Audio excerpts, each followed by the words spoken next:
The Mizuno GT180 Driver, the most adjustable driver in golf at the moment, but it comes with its complexities. It's quite complicated and difficult, so I'm going to get real close and personal with the driver today, and we're going to show you how to adjust the driver to get the very most out of it and how to get it to best suit you and your swing. So let's give you some background on who is ForeGolf Custom. Well, I'm Derek Murray, and I'm an independent club fitter and club maker. I have 20 years experience building clubs for every level of golfer, working with a huge range of clubs from all the different brands. I'm a consultant with the PGA of Canada, have worked on the European Tour as a technician, and also work as a journalist specialising in equipment testing with Golf World magazine in the UK. So I'm here with my fellow fitter Dave. We have TrackMan 4 fired up, and we also have the real balls ready to hit.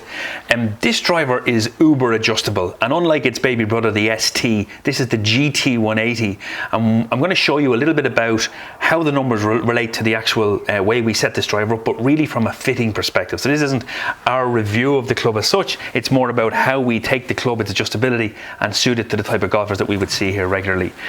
So Dave's going to hit a couple of shots with the driver. And what I'm going to do is I'm going to explain to you, just some of the key points about the adjustability and how it works. And then if you already have the driver, you could probably, use some information to dial it better into the way you hit it. But also if you're thinking about ordering or buying the driver, you'll be able to see how we run with the numbers.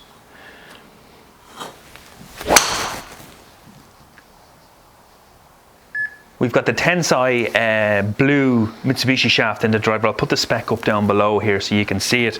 But here's a couple of the numbers. So in terms of the spin, so you can see there's 4,000 RPM on that at 15 degrees launch, but very negative in terms of the attack angle. So I also see the club path here is a little bit out to in. And we've done this on purpose so you can see that it's a high spinning, high launching, slide out to in. So if this was the spec that came up for a right-handed golfer, we would change the settings on the driver. So this is it, neutral, isn't it, Dave, at the moment? This is pretty much as neutral as it gets, although the weight's forward. So again, slightly lower launch, neutral. So if we are looking at across the line, negative, where the path comes from outside to in, so it's sliding across the ball to create some cut, then we need to change the weight parameters. So we take the heavy weight out of the neutral position and then double up the heel weight. So then you have the rotation factor involved, and then we move the slider to the closed position. So the slider part of it works from how the club touches or interacts with the ground. So the further back we have, the more open it sits. The further forward we have it, the more closed it sits. So again, just to do with weight parameters. You then have on the hosel, you have adjustable loft angles. Upright is slightly more draw biased than the flat setting, which I currently have it in the first place. So the only more thing you can do to the driver to make it draw biased is to change the hosel round to upright. But as it stands right now, that's about as draw biased as this driver gets. So if you're right-handed and you miss it right, again, understanding your miss is key here, this is how we'd set it up.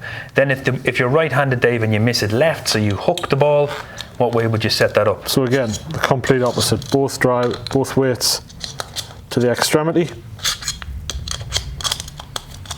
And these are 2 7-gram weights, so when you're moving weights, you're moving 14 grams around the head. So now we have it all in the toe, so the head wants to stay open. And then we just drop the slider back to the open position. It's pretty self-explanatory. Draw there, fade there, and then you have open, close. So it's all written down for you, as well as the height characteristics of high, mid, and low. So because I'm already on the standard flat setting, from a lie angles perspective, that is open from the hosel, and you have an open face angle there and a double weighted toe, hence the most fade orientated you can set. So understanding if you go higher, if you low, you'd adjust then the hosel setting to suit the type of launch you're looking at. So for instance, if we saw 15 degrees earlier, we'd probably lower the loft a little bit. Take some loft, yeah.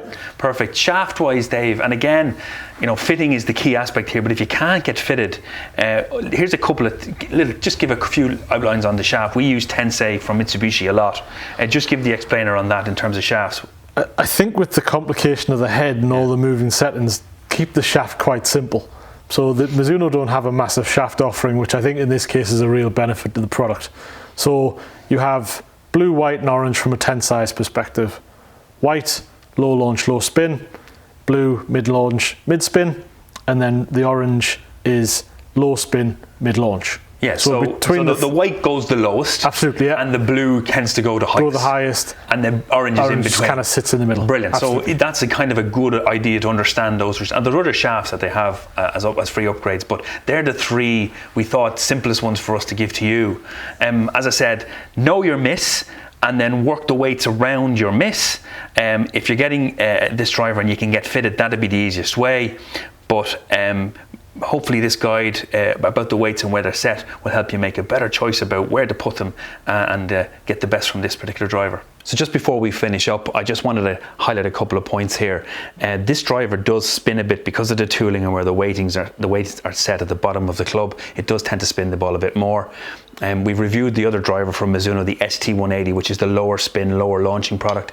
I'll leave a link to that here so you can see it.